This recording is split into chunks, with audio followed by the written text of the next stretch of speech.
உங்களுடைய favourite period படம் எது? என்ன கேக்குறீங்க? ஆமா உங்கள. ரீசெண்டா வைக்கிங் வெப் சீரிஸ் பார்த்தேன். வேற லெவல்ல. நீங்க தமிழ்ல சொல்லவே மாட்டீங்க. சரி தமிழ் சொல்லு. இந்தியால சொல்லுங்க. Karnan. Karnan. Wow nice. Sivaji sir நடிச்சது. ஆமா. எஸ். ஏனா நான் ஒரு கர்ணன் நடிச்சிருக்கேன் தலைவா. நான் ஒரு கர்ணன் நடிச்சிருக்கேன்ல. ஆமா அத அவர் பார்க்கல போல நட்டி சார். அப்படியா? அதெல்லாம் தெரியாது. இல்ல யாரே சும்மா இருக்க மாட்டீங்களா? ஓ அப்படியா? சரி சரி சரி. புரியுது.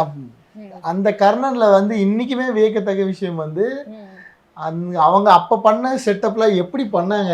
இப்போ என்ன கேக்குறா 31 நாள் எப்படி இப்படி ஒரு படம் முடிச்சுன்னு. எப்படி 31 நாள் தான். நாங்க திரௌபதி 2 31 டேஸ்ல ஷூட் முடிச்சிட்டோம். அப்ப ப்ரீ ப்ரொடக்ஷன் வந்து செம்ம ஸ்ட்ராங்கா இருந்தது. நீங்க அந்த உள்ளத்தில் நல்ல உள்ளம் ஒரு சாங் பாருங்களேன், அதே இப்ப ரீக்ரியேட் பண்ண சொன்னாலே அவ்வளோ கஷ்டம், அவ்வளோ பெரிய ஒர்க்கு. எப்படி அப்போ அப்படி ஒரு செட்டு போட்டாங்க, அவ்வளோ பேர் வேலை வாங்கினாங்க, அவ்வளோ பேர் காஸ்டியூம் டிசைன் பண்ணாங்க, அவ்வளோ அழகாக ஹேர் ஸ்டைல் பொட்டு கூட இன்னைக்கு நமக்கு ஞாபகம் இருக்கும். அவங்க அந்த பீரியட்ல பிரமிப்பு. அதெல்லாம் கர்ணன், வீரபாண்டிய கட்டபொம்மன், கப்பலோட்டிய தமிழன், அதெல்லாம் பிரமிப்பிலும் பிரமிப்பான திரைப்படங்கள். தமிழ் சினிமா ராஜராஜ சோழன் படம் பாருங்க, அந்த தஞ்சாவூர் கோயில் எப்படி கட்டினாங்கன்ற மாதிரி விஷுவல்ஸ் இருக்கும்.